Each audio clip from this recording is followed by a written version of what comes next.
ছড়ে ছড়ে কিচ্ছু হবে না দাঁড়া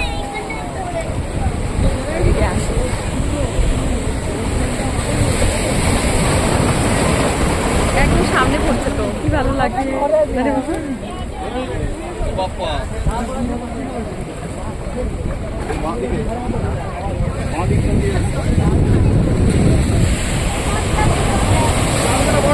হচ্ছে না তো আমাদের উপরে আসবে না